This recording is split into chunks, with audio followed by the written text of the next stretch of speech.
बिस्मिल्लाहिर्रहमानिर्रहीम। अस्सलामुअलैकुम। सबसे पहले दुरूद पाक अल्लाहुम्मा सल्ली अला मुहम्मदिन व अला आलि मुहम्मदिन व बारिक वसल्लिम। मेरा एक दोस्त है, वो एक बारात में शिरकत करने गया। उसने मुझे आकर ना एक बड़ा ही दर्दनाक किस्सा बताया जो मैं आपके साथ आज शेयर करूंगा। तो कोशिश करें कि मेरी वीडियो को शुरू से लेकर आखिर तक मुकम्मल देखें, और अगर आपको मेरी वीडियो पसंद आए तो इसको शेयर ज़रूर करें, शायद किसी का भला हो जाए। और अगर आपको मेरे चैनल से अच्छी अच्छी वीडियोस चाहिए तो कोशिश करें कि मेरे चैनल को आप लोग सब्सक्राइब कर लें। इंशाल्लाह आपको रूटीन के साथ अच्छी अच्छी वीडियोस मिलती रहेंगी।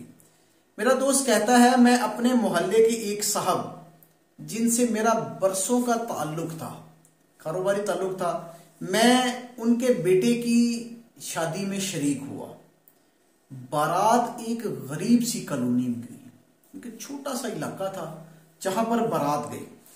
रस्में निकाह मुकम्मल हो चुकी तो दोस्त अहबाब दूल्हे से मुबारकबाद देने के लिए बगलगीर होना शुरू हो गए। हर चेहरा खुशगवार था। लोग मेजों के गिर्द बैठे खाने के इंतजार में गप्पे हाँक रहे थे। मुख्तलिफ लिबासों में बच्चे इधर उधर फिर रहे थे। वो कहने लगा कि मुझे सिगरेट पीने की तलब हुई। मैंने चाहा कि मैं सिगरेट पीऊं तो मुझे शर्म आई कि मैं इन लोगों के सामने बैठकर सिगरेट पीऊं, तो मैं बाहर शामियाने से ना बाहर की तरफ चला गया। तो वो कहता है, मैंने अपने एक दोस्त को कहा कि यार मेरे लिए थोड़ा सा खाना रख लेना। ये कहा और कहकर बाहर चला गया। कहता है कि अभी मैंने 2-3 कश ही लगाए थे कि ना अंदर से आवाज आ गई कि खाना शुरू हो गया है। साथ ही भाग दौड़ ऐसे मच गई जैसे किसी जंग ने हमला कर दिया हो। प्लेटों के खड़कने, चमचों के बजने की आवाजें, मुख्तलिफ किस्म के शोरोगुल की आवाजें आने लगी। कहता मैं आराम से खड़ा सिगरेट पी रहा था, मुझे परवाह नहीं थी, मुझे पता था कि मेरा दोस्त मेरे लिए थोड़ा सा खाना रख लेगा। अच्छा, मैं देख रहा था, कहता कि इतने में ना एक दरमियानी उम्र की औरत शामियाने की पिछली तरफ आई।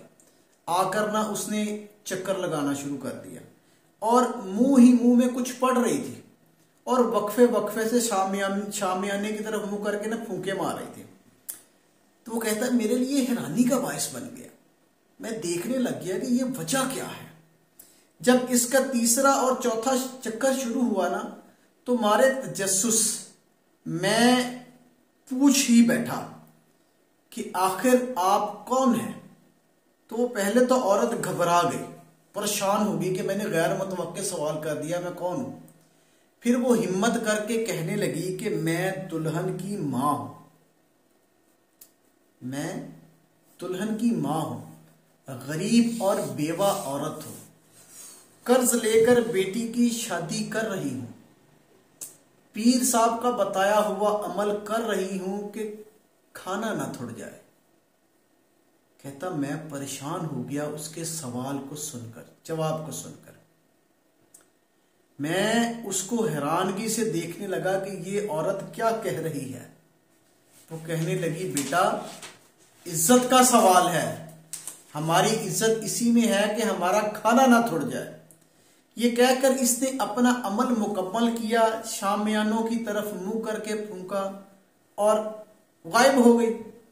इतने में मेरा दोस्त मुझे ढूंढता हुआ शामियानों से बाहर आया और कहने लगा कि यार कितनी देर से तेरा इंतजार कर रहा हूं, क्या सारी डब्बी खत्म करके अंदर जानी है, आजा खाना भी ठंडा हो रहा है। तो वो कहता है मैं बोझल कदमों से वापस अपनी मेज पर आ बैठा। शामियाने की अंदर के नक्शे को देखकर मेरा दिल जैसे जकड़ सा गया। बिखरी प्लेटें, खाली डोंगे, हर तरफ बिखरी हड्डियों, गिरी हुई कुर्सियों, उजड़े मेजों, शोरबे के दागों से भरे मेज पोशों को देखकर ऐसे लगता था जैसे सदियों की भूखी फौज ने खाने पर हमला किया है। दुश्मन की तबाही के आसार पूरे पंडाल में बिखरे नजर आ रहे थे और बेचारे लड़की वाले तमाम आसारों को समेट रहे थे, जबकि यलगार करने वाली फौज मिरासियों के जुमलों पर लोटपोट हो रही थी। कहता है मेरी नजरें पंडाल की वीरानी का जायजा ले रही थी, दिमाग, ज़हन कहीं और था और बार बार मेरे दिमाग में वही लफ्ज घूम रहे थे, बल्कि गूंज रहे थे कि बेटा, एक गरीब औरत हूं, बेवा हूं, पीर साहब का दिया हुआ अमल कर रही हूं कि कहीं खाना थोड़ ना जाए, इज्जत का सवाल है। इस औरत के चेहरे से छलकती हुई परेशानी सवाल कर रही थी कि एक गरीब बेवा औरत किसी से कर्ज लेकर खाना खिलाने पर क्यों मजबूर हुई। कर्ज और मजबूरी की इस दावत को हम जुल्म नहीं कहेंगे, यकीनन कहेंगे। बारात की एक वक्त की दावत, मगर कर्ज उतारने के लिए सालों की फाका कशी। मुफ्त की दावत उड़ाने वालों, कभी तो सोचो, किसी के जज्बात से खेलना आपको क्या लगता है? क्यों आप इस तरह करते हो? मेरा दोस्त मुझे ना सोचो में देखकर कहने लगा कि यार क्या बात है, तुम खाना खाने का इरादा तुम्हारा है कि नहीं? क्या तुमने फाका कशी करनी है? वो कहता है, मैंने उसकी आवाज पर ना चौंक कर देखा कि मैं अब तो अपने ख्यालात में गुम था। देखा तो खैर थोड़ा सा खाना मैंने अपनी प्लेट में लिया और लुकमा अपने मुंह में डाला, मगर वही लुकमा मेरे हलक के अंदर घुस गया। मेरा अंदर इसे कबूल नहीं कर रहा था। मेरा जमीर मुझे बार बार हचुक्के दे रहा था, मुख्तलिफ किस्म के सवाल कर रहा था। क्या ऐसा खाना खाना जायज है जो बेवा की महरूमियों की आंच पर पका हो? क्या ऐसा खाना जायज है जिसमें सिसकियों और आहों की आवाजें साफ सुनाई दे रही? मैंने खाना खाए बगैर हाथ खींच लिया। वो दिन और आज का दिन मैं कभी भी किसी बारात के साथ नहीं गया। दोस्त की जब बात मुकम्मल हुई तो मैं कहने लगा उसको कि जो वाकया तुमने सुनाया है और इस पर तुम्हारा रद्द अमल बारात में जाने से तौबा के पीछे इस बेवा औरत से हमदर्दी का बाइस है, जबकि इसके मुहर्रक से मावरा होकर अगर बारात और इसके खाने के जायज और हलाल होने पर नजर डाली जाए तो तुम सुनकर हैरान हो जाओ कि इस्लाम में ना तो कहीं बारात का तस्वुर है, ना बारात की शाहाना दावत का। मेरा दोस्त ये मेरी बात सुनकर ना हैरान सा हो गया कि तुम कहना क्या चाहते हो? मैंने कहा, हाँ यार, हमारा मसला असल में कुछ और है। हमारी कुछ रस्में मुसलसल हमारी जात के साथ जुड़ी हुई हैं। ये चंद रसूमात हिंदुआना रसूमात हैं। क्या ये इस्लामी रसूमात हैं और इन पर अमल करना जायज है? ये सवाल था उसका। तो वो इनके मनफी नताइज के बावजूद क्या इन पर अमल करना जरूरी है? दुल्हा का बारात का जुलूस लेकर दुल्हन के घर जाना और मुफ्त की दावत उड़ाना, बरसगीर में इस पर सैकड़ों सालों से अमल किया जा रहा है। हमने कभी सोचा कि यह रस्म इस्लामी है या गैर इस्लामी? इस रस्म की वजह से दुल्हन के वालिदैन पर जो अजाब आता है कर्जे का, इसका जिम्मेदार कौन है? इसमें दूल्हा और बारातियों का कितना कसूर है? और ये कि बारात का खाना जायज है या नाजायज? आपने जो कहानी सुनाई, दोस्त को कह रहा हूं कि ये एक घर का मसला है। एक घर का, यानी कि एक घर का मसला नहीं है, एक घर का रोना नहीं है।